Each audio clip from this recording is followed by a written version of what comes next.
Yo, what is going on YouTube? I am Germ here. Today, we're going to kind of be talking about CLG once again. This is a comment that I had really said in my last couple of videos, but also I've been getting a lot in the YouTube comment section, on Twitter, all that stuff right now. When we talk about all the CLG drama that's going on right now, no one is really shocked. No one is really surprised. This is something we have seen consistently over the past couple of years. Yes, maybe this time it's Poe Belter's fault. Maybe this time it's another person's fault. Maybe last time it was somebody else's fault. But CLG's management, coaching staff, infrastructure, everything seems to consistently be failing on a pretty grand scale in terms of overall attitudes of players and stuff, how things are going kind of behind the scenes, but then also just in terms of player development, being able to field a consistently good team. I mean, when you look at CLG's roster over the years, it seems like most of the players that go over to CLG consistently either fail to develop or really kind of go on a decline. They really haven't found a good way to consistently get players at the top of their career and have them stay there, or even build young players up for the future. So this has had a lot of people asking, is it finally time for CLG to be out of the LCS, for them to potentially sell their spot off to somebody like Mr. Beast back here? And I think it is a really, really interesting question, and that's what we're going to be talking about in today's video. Before we get into that, if you haven't already, make sure you absolutely smash the like button. It helps me out so much YouTube algorithm, and I would appreciate it greatly. Let's run it up, see how many likes we can get on this one, because it helps me, get my video out to more and more people. That would be absolutely awesome. Also, if you're not already subscribed, definitely click that subscribe button really quick as well. That would help me out a ton. Those would both be great. They're the two best ways to help support my channel, and they really require no effort, no energy, no financial investment, nothing like that. With that being said, here we go. Let's talk about this. So, I know we've covered it on my channel before, the clips of Mr. Beast. He's tweeting about, oh, I love League of Legends. The LCS seems really interesting. I'd love to get into esports, yada, yada, yada, all this stuff. That's what got people talking originally. Then he goes on some podcast. Maybe it was his own podcast. I don't really remember the show, the clip, whatever, where he's like, I'm serious. Like, within the next 1 to 2 years, I plan on having a League of Legends team. And, I don't know if that means a team in the LCS, in the LEC, LCK, like, there's spots that come up every once in a while. People in North America can own spots in any league. They can own any kind of brand. But then there's also obviously regional leagues. There's amateur teams he could potentially be starting. There's all the leagues in like Europe and stuff like that, where he could be an investor in those or just own a team. There's a lot of different ways you could go with owning a League of Legends team. Obviously, people would say the LCS is the best place to be, but it's also extremely, extremely expensive, and at this point, a pretty risky investment.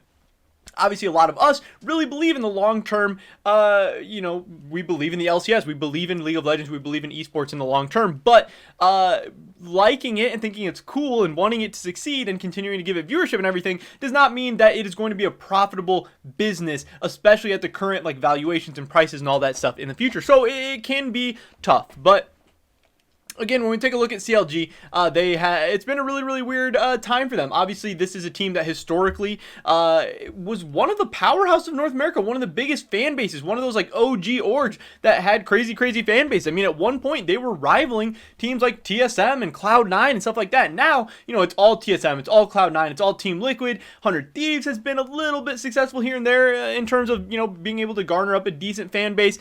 There have been, flashes in the pan here and there, but, Team Liquid, Cloud9, TSM, they're top of the top. And CLG is really nowhere to be seen. You're hard-pressed to find too many CLG fans these days that aren't guys that are like, oh yeah, back in the day I liked CLG, now, who really cares, or I hate them, or I hate the direction they've gone, or whatever. So, so things have obviously changed from when Hotshot was there. They got under new ownership. Things have just changed. Things have gone south in a lot of different directions. So when those initial investors got in, they thought they were getting, a top of the line esports organization. And in some ways, CLG still is. I'm sure they have a crazy valuation still. I'm sure they're able to be successful in some ways. I don't really know how well they do in other esports and stuff, but League of Legends is really the cream of the crop. It's the top of the top. It's where you want your money to be in the long term. And that's where these huge investments and valuations and everything are coming from. But again, when they got in, CLG was one of these top teams. They thought probably were getting in to not only one of the biggest brands, one of the biggest fan bases, but really one of the most successful teams as well. And we're going to continue to grow and shoot this up. But things have really soured. Things have really gone downhill. And now you're to the point where CLG, again, does not have a huge fan base. They're really, really mismanaged. There's so many issues and stuff. And when you look at the current CLG roster, you have overall, you have a lot of names that are not really top of the line players right now who are necessarily going to be successful this season, but they're also not really building towards the future. You know, the LCS is going a lot of different ways right now. You have teams like TL, Cloud9 who are spending all this money going all in on right now. We want to be successful this year. We want to compete for titles. We want to compete at MSI. We want to be relevant at Worlds, International, all that stuff. And then a lot of the teams going the other way. You have your Golden Guardians, your Immortals, teams like that are going super, super young. They're investing in a lot of young players, inexperienced players who are going to be coin flips, and some of those coin flips are going to work out and could potentially be the stars of the LCS of tomorrow. And if you hit on a couple of those, then maybe, you know, you're a Team Liquid or you're a Cloud9 in a couple of years, or you can sell one of those players for like $1 million, as we've seen, which can be a great business model and potentially a great recipe for success in the LCS without necessarily having to spend millions and millions of dollars up front. Now, CLG is in the awkward middle ground. They do not have the talent to compete right now. But also, when you take a look at this roster, you'll see a lot of kind of veteran names. And that's not necessarily a bad thing, but it is a bad thing when you're not kind of a good team. Like right now, people are expecting CLG. I put up a poll. The winning vote is they expect CLG to finish between 9th and 10th, 7th to 8th is 2nd. They're going to be one of the bottom teams in the LCS. And they have Poe Belter, who is, I believe, 23 years old. Wild Turtle, who's like 24 or 25. Smoothie, who's like 23 or 24. And again, not that that's too old, not that you're necessarily washed or whatever, but we've seen these players. They've been around. They are experienced. Even Broxa, yeah, he's coming off a bad season, so maybe he's just going to keep getting worse. He could bounce back a little bit, but even him, you know kind of what you're getting with him. Finn is kind of their youngest, most inexperienced question mark player, but they don't really have like a great team that is kind of developing for the future. They're a team that's kind of probably at their peak, most of these players, and the peak isn't very good, and overall that's just a weird spot for CLG to be in. You see it in professional sports all the time where teams can't decide, do we want to try and win now, or do we want to suck right now and rebuild for the future, and CLG's caught in that weird middle ground, which I think is honestly one of the worst places to be in. So again, and then you have all these behind the scenes issues, you know, over the course of the years, they've had a ton of mismanagement, ton of bad coaching. Every time they get a new player, that player seems to go downhill. Just so many things do not work out for this organization. And obviously that could be where Mr. Beast comes in. This team, they're going to need a huge changes. They're going to need so much work. They're going to need a really strong rebuild. And it might not be worth the hassle, especially because right now, a lot of teams in LCS aren't making money. I believe last year, the saying was that TSM was the only team that actually turned a profit. They're one of the teams that saves money, also with an absolutely massive fan base. So you could see how that would be. Now, Mr. Beast, obviously, I'm not even necessarily a big fan of him. I don't watch all of his YouTube videos, anything like that, so I'm not like some just Mr. Beast fanboy throwing this stuff out. I just notice and appreciate his absolute marketing, business, prowess, genius, whatever you want to call it. And I think he, you know, in a way, we saw Nadeshot be able to come into esports, and he has that same kind of business savvy, marketing savvy, where he's able to, you know, grow himself on social medias and everything and help market his team. And 100 Thieves, honestly, is one of these newer teams that probably has a pretty sizable fan base, and they're kind of growing towards the future. And in a couple of years, you could see 100 Thieves being one of the top esports organizations, one of the top LCS teams. Not even necessarily in terms of performance, but in terms of fan base, viewership, and as a business. Because at the end of the day, that's what this is. This is a business. You're trying to make money. But I think Mr. Beast could even be a better version than Nadeshot. He is, you know, he's been more successful on social media. He's been more viral. He's had more marketing successes. And I think he could do a lot of good for an LCS team.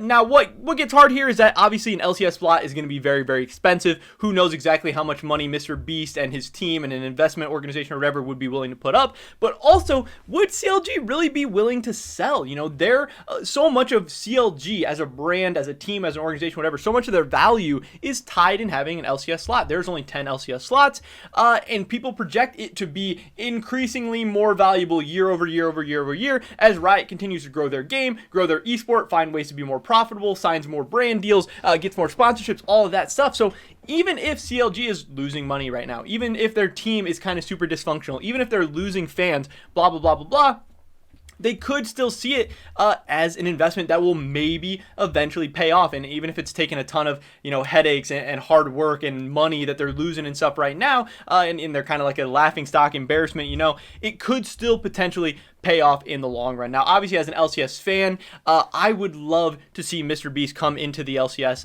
and just see what he would be able to do. Again, I cannot guarantee that he would be super successful, that he would be able to make anything work, that he'd be able to make anything happen, but I know he would instantly have, a pretty popular team, at least at the beginning. Would that work out over time? Would people keep interest? Would it just be another flash in the pan that maybe doesn't work out? Would it be a flavor of the month type thing? Would people see it as a meme? Who knows? But he would at least have an opportunity. And if he made the right moves and was able to capitalize on that opportunity and that short-term kind of growth, he could, develop a very, very successful brand team organization in the LCS, which could be very, very beneficial for him, for the organization, and for esports and League of Legends esports as a whole.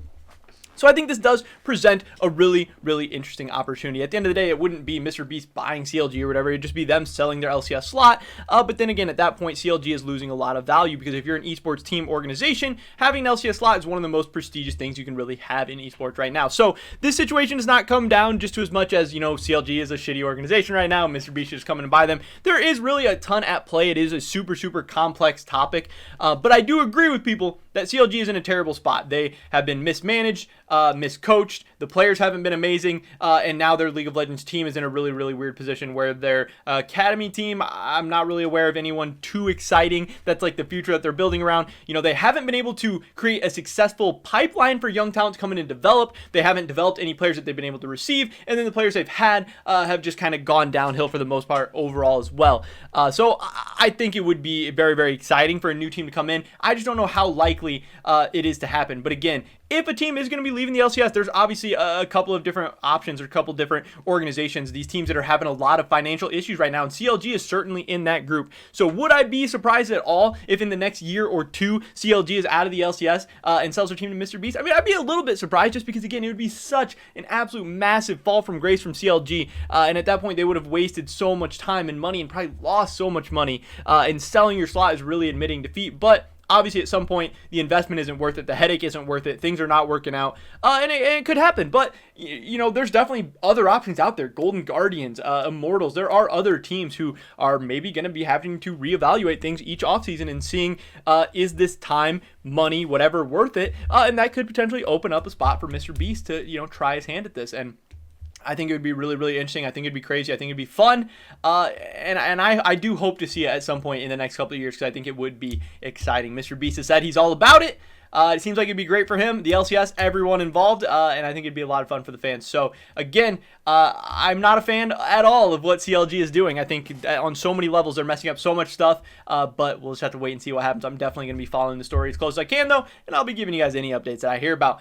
Definitely drop a like if you guys did enjoy this video. Leave a comment down below. What do you think about the whole situation? Should CLG sell their spot? Should they hang on to it? Is it going to be a good long-term investment? Are they just going to keep going downhill? And then would Mr. Beast be the right answer, or can you guys think of somebody else? I would love to hear your guys' thoughts and opinions on anything we talked about in today's video. Remember to subscribe to stay up to date on all the latest content. Hopefully catch you guys in the next one. But until then, peace!